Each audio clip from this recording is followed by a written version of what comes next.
Well, hello friends and followers. So here's some testing of the stringing or rigging for the frequency display. So this idler pulley was jammed and frozen, so I got it unjammed. In the previous video, we saw how that happens with WD-40 and some pliers. So once this thing is rigged, and it has two loops around here. So if you're going to rig this thing, here's some reference videos. And it goes through a little loop, goes into a screw there. So this screw holds a loop. The loop goes in through that hole there at the top. So you can take out the main gear here that drives this thing and then test this thing by hand. And so you want to see that it moves freely and without noise. So to make this happen, there was some work involved. First of all, you got to make sure this one loop returning on this side is sort of over this way in the pulley, or else it'll hit the other string and make an irritating clicking sound. So I got that out. The second thing I did was I lubricated these little pulleys. They didn't need it, but they got some lubrication anyway. And the third thing I did was this slider here goes along the top, and so I cleaned all the old grease off the top of this thing and put on the usual synthetic grease I use for this stuff, and made sure that it extended down to any point that the slider was touching, and it worked out rather well. It was making some noisy noise when it went along here, but now it's pretty quiet, so that's what you want. And these light bulbs are a pain because the slider will tend to want to hit those. So somebody had moved this one up.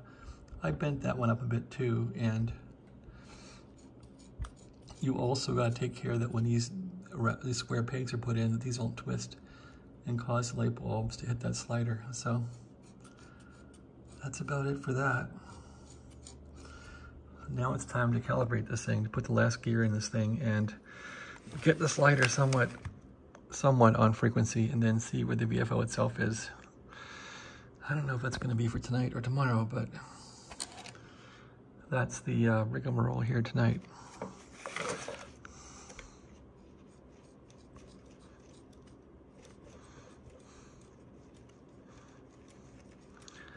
Then of course, when the band switch changes, it rotates this drum.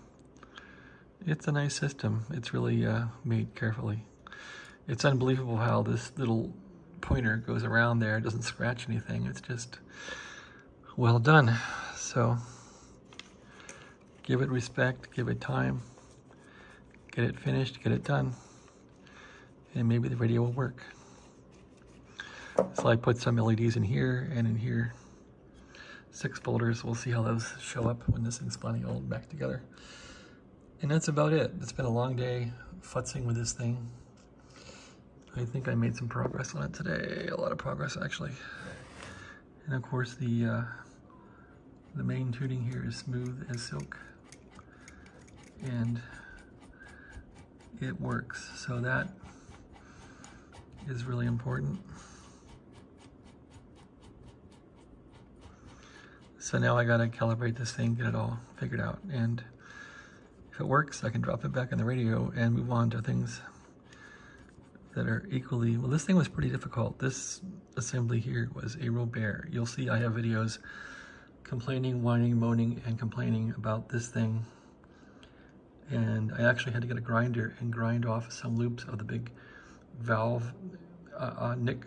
Nicholas, his name, Dominic, he calls this thing a 57 Chevy valve lifter spring. It's so big, it's so powerful. So I couldn't get this little brass gear off.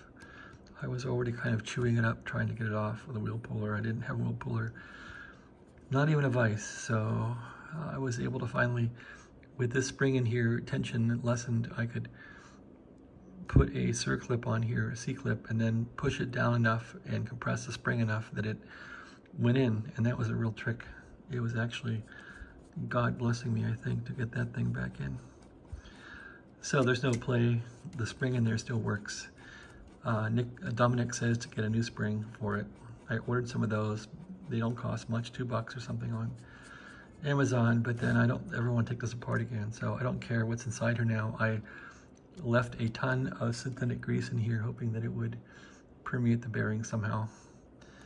I mean, it's got gobs of grease in there, so like a wheel bearing, so I'm hoping this thing will leave me alone and just work, or leave somebody alone that buys this thing, I don't know.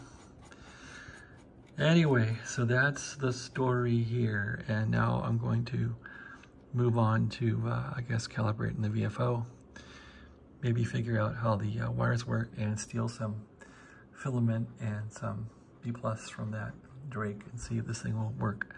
Okay, thanks for coming along. Hope you enjoyed the video. Good luck with your Central Electronics 100V Victor transmitter. See you later.